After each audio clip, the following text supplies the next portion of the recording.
Hey guys, how's it going? Masterbucks here. Welcome to the 8th episode of the Leeds United Career Mode. So thank you so much once again for hitting the target on the previous video. That means we are getting this upload out to you guys. So thank you all for watching that previous video. And yeah, let's continue on. Anyway, we do have a game in this episode against Charlton. And in the previous few episodes, we have maybe been struggling just a little bit. I think we ended the previous episode on a relatively good note. We got 2 wins if I'm correct. And yeah, so we've been okay in the more recent games, but we have drawn a fair few of our games, and we've unfortunately lost a few here and there. But we're still in a kind of decent position. We're not bottom third. We're not bottom half of the league, which is okay. But hopefully, we really need to start building from here. I've got a bit of a rotated team for this game. Unfortunately, we see Bianchi going through there, who he was fouled and it was in a great spot for a free kick, but decided to shoot with him anyway. And it ended up being just a little p-roller as Dukara as well. I try to take on my defender with Dukara, and he just doesn't have the agility or the skill moves to try anything to get past him, which is very unfortunate. And he definitely doesn't have the agility and the dribble moves. But still, Dukara moving along with Ceballos as well with the shot, and it's right at the keeper again. Henderson will just all of the shots today, they've just all been little itty bitty p-rolls, and even Dukara, who sneaks out of nowhere and makes a shot and still gets fouled and puts it wide again. And unfortunately, they did play the advantage. And if there was a foul, would have been outside of the box. It must have been, because otherwise it surely would have been a penalty. I don't know, but still, continuing on. We thankfully don't concede with that one. And after all those chances, all those attacks, even that last one with Dukara, we weren't able to score, which is just unbelievable. I mean, playing against Charlton, this is ridiculous. Some bloke out there can get a freaking root on their home grounds. Anyone can score at Charlton, and unfortunately we can't. But still, moving on. I am going to give Liam Moore the man of the match for this game. He was not the highest rated in the team from FIFA 14. I believe Silvestri might have been there, our goalkeeper, which normally is the case in a 0-0. But yeah, that's okay. We kept the clean sheet. Liam Moore was a better defender on the day, and he was the one that was going to walk away with man of the match. So, continuing on now to the next game against Blackpool. And even after that draw, we must have been in a much higher position than I thought we were, because we're actually 5th at the moment. We are in the zone that you need. We are in the top 6, which we absolutely need to finish the season in. Somewhere in that top 6 in order to be in contention for promotion, because there's no freaking way that I'm going to spend a second damn season in this freaking championship. We're getting, it'd be ridiculous. So we've got to make it happen, and hopefully we can do that. But still, moving on with the shot against Blackpool, immediately, straight away, we have Ceballos playing on the right wing this game, because he can actually play on either side. We've got Ceballos going in and scoring within a couple of minutes of the game kicking off, which was fantastic. But then Blackpool were, of course, going to attack. Our left back, unfortunately, not doing too good a job. Delfonso still moving and going back into Blackpool. They did the exact same thing that we scored. We had all their numbers, all the defenders across one side, and we had that winger that was just open and free because the right back was doing a poor job marking. And we scored the exact same way, and now our goal scorer, Ceballos, has actually gone down injured. And the tackler, got pretty much all the ball and almost none of the defender, and somehow my guy just collapses and has somehow just gotten an injury, which is insane. But unfortunately, we'll have to find out how long we've lost him for, which would be terrible. But it is 1-1. Hopefully still trying to defend there. We have a poor slide tackle, maybe not too poor slide tackle. He nearly got there, but he was the last man, and he's going to get sent off for it. Oh, that's not what we want to see with 20 minutes left to go in the 70th minute. Sam Byram with the slide tackle, which, you know, when we first initiated the slide tackle, the ball was there to be won, but then he just kicks it away right as we're about to make the tackle. You fucking knew that he would, or you fucking knew that the game would get it away before he got there, but still, not to be, headed away, cleared, and that would be the game again. So that's another draw. At least we scored in this one. Sam Byram, unfortunately, getting sent off, and not a lot of great ratings for any of my players there, as you can see. But the man of the match in this game is actually going to go to Adrian, who is,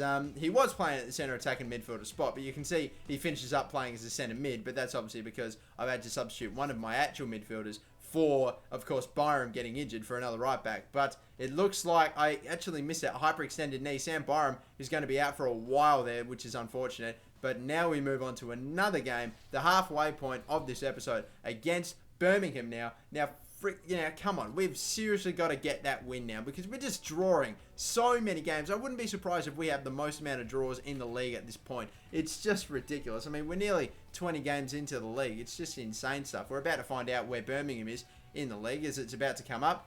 Any second now. Here we go. And we've got only 10 draws. And Reading actually must, or at least from what we can see, have the most on 12. Freaking 12 draws at that many games is insane. But still, The clearance, the shot, it was actually a decent one, just a little off target. Thankfully, Silvestri maybe looked like he had it covered. Solly March making one tackle, doing well, but losing out. And then getting the ball back again with a second tackle, going past a brilliant cross into Montenegro, who actually misses the header. Unbelievable. And then the cross back in the middle. No one's alert to it. Montenegro, what are you doing? He's the one playing in the game today, not Dukara, not Antonucci, and not even the near post, even way further away from the near post, they get the header and still was able to put it on target. Moat tried the long power free kick and couldn't get that to go either. And then Birmingham had a chance, and that was almost even worse a shot. Only that one was on target. I mean, again, same problem. No one really looking like they were going to score. Some good defending there. We go to clear it, but unfortunately we can't actually just get it away. I try to do it nice and quick and just slide tackle it away, but thankfully the clearance is there. Still haven't conceded. Birmingham still on the attack, still defending. Shinny going through. Novak now the shot. He's just skied it as well. I mean, just for the sake, even if we went behind, I don't care. I just want there to be a winner or for someone to freaking score. Adrian still moving. He's just holding the ball up, waiting for a run, waiting for some space. A backheel for Moat. Will he get the shot away? Yes, and it's wide, and the keeper looking like he had that covered as well. And it's another 0-0. A third draw now. This is just getting ridiculous. And of course, the goalkeeper and the defenders, the highest rated, I was going to give it to actually Berardi, not our goalkeeper there, of course, Marco Silvestri, even though he did get man of the match for that game. I just felt like he didn't really do a lot. I feel like in 0-0 situations, goalkeepers get man of the matches very, very easily, especially really when it comes to all games where you keep a clean sheet but don't really score too many goals. It's always that player, isn't it? But thankfully, we actually got Ceballos pretty quickly there back from injury, which is fine. And even after all these draws, 5 wins, 11 draws, and just 2 losses, which is actually okay. So that's one positive. Thankfully, we are actually in a pretty decent position. Still in the top 6, but now, no kidding, no more joking around. We've got to get this win. And we're going to be playing Bolton, who I think are the only team that have Sanderson Park as their default stadium. And it's a great stadium. I use it for my Southend United career mode, but still.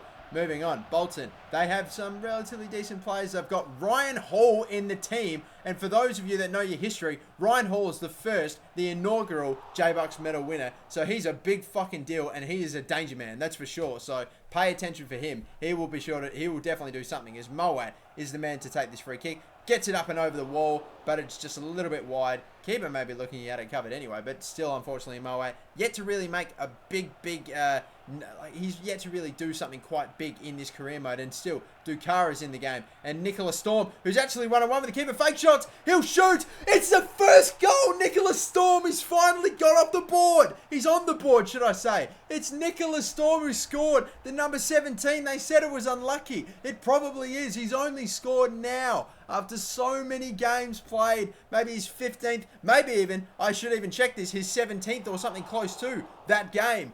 Unbelievable scenes. It's a Nicholas Storm goal that's put us in front, and now in the 75th minute, with not a lot of time remaining, and with Bolton really pushing numbers forward, they were going for it, but Dukara, who was through, actually made a stupid run. He halted his run. As a matter of fact, I was so pissed off at the time, I went back in an instant replay. Look, when I'm playing the ball through, as I touch it, the immediate time I touch it, I play the through ball through, Dukara actually slides backwards. He goes backwards somehow. It's just ridiculous. He's like an anti-striker. It's insane. And even our defenders falling over themselves. Thankfully, the keeper, he distracts the striker enough for him to put it wide. That would have been it. That would have been the 1-1, the 4th draw. But thankfully, there is a difference, and that difference is Nicholas Storm. He got a 7.5 in that game. Dukara getting man of the match. But who is going to win for this game, man of the match? I'm actually going to give it, sorry Nicholas Storm, I know you scored, but Adrian is going to be the winner. He also, like you, got a 7.5 rating. Unfortunately, no Nicholas Storm. You didn't do an awful lot after that game. You just, after that goal, you scored, yeah, but that was really about it. And even though scoring's a big deal, especially for fucking you, it just wasn't enough. But that, I don't care. Storm has finally scored. He's done something. We've got another player returning from injury too, and that player is going to be Danilo Cataldi, which is a player that we've really missed, and a player I really wanted to get back because he is my set piece taker, that's for sure, after the free kicks he scored and some of the great crosses he's delivered. But still, a game against Bournemouth, who are second at the moment. They're looking pretty good in the league. We'd really like to jump them, but we'll see in the next episode. My name's Master Bucks. Thank you all for watching. Have a good one. Bye-bye.